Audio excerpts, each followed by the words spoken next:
बिहार में इस समय राज्यसभा चुनाव का बोलबाला है। इस चुनाव से आम जनता का कोई लेना देना नहीं होता। खास ही चुनते हैं और खास ही से चुने भी जाते हैं। बिहार में इस समय 6 सीटों पर चुनाव होना है, जिसमें 5 का कार्यकाल 6 साल का और 1 का 2 साल का है। 6 साल वाली सीटों के लिए 10 जून को चुनाव होना है और 2 साल वाली का चुनाव 30 मई को होगा। माना जा रहा है कि इस चुनाव में न दल मायने रखता है और न कोई निष्ठा।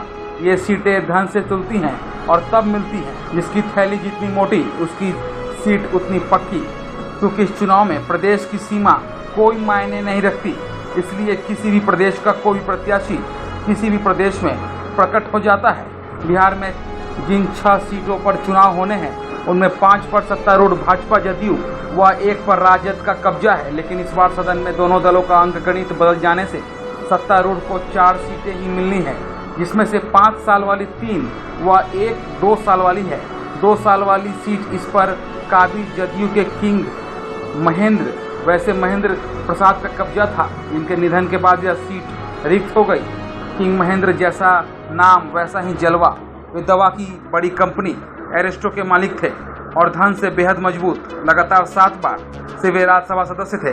दल की सीमा उनके लिए कोई मायने नहीं रखती थी।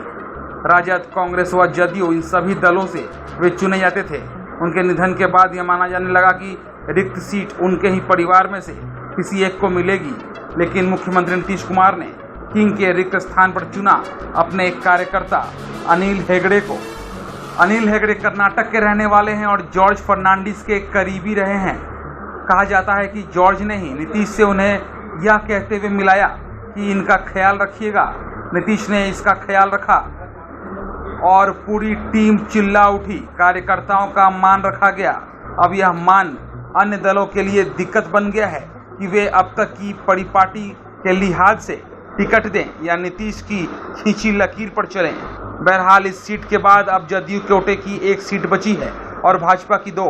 जदयू की सीट वैसे तो केंद्रीय मंत्री रामचंद्र प्रसाद सिंह यानी आरसीपी सिंह की है, जिनका कार्यकाल जुलाई में समाप्त हो रहा है। लेकिन अभी उनके नाम पर असमंजस की स्थिति बनी हुई है। कहा नहीं जा सकता कि वे जाएंगे या उनके स्थान पर कोई और, क्योंकि अंदरूनी तौर पर पार्टी में उनके नाम का विरोध चल रहा है। जदयू के राष्ट्रीय अध्यक्ष ललन सिंह कह रहे हैं कि नीतीश कुमार ही नाम तय करेंगे और नीतीश कह रहे हैं कि समय आने पर उम्मीदवार तय किया जाएगा। इस समय ने आरसीपी की धड़कन बढ़ा दी है। हालांकि आशावादी अभी मान रहे हैं कि आरसीपी ही जदयू कोटे से जाएंगे और अगर जदयू उम्मीदवार नहीं बनाता है तो भाजपा उन्हें भेज देगी। उनका तर्क होता है कि भाजपा को भी प्रदेश में एक अदद कुर्मी नेता की तलाश है। ऐसे में नीतीश के अब तक के सबसे विश्वस्त सहयोगी रहे आरसीपी सिंह से बेहतर उनके लिए कौन होगा। अपने इलाके की खबरों को जानने के लिए युवा शक्ति चैनल को सब्सक्राइब करें।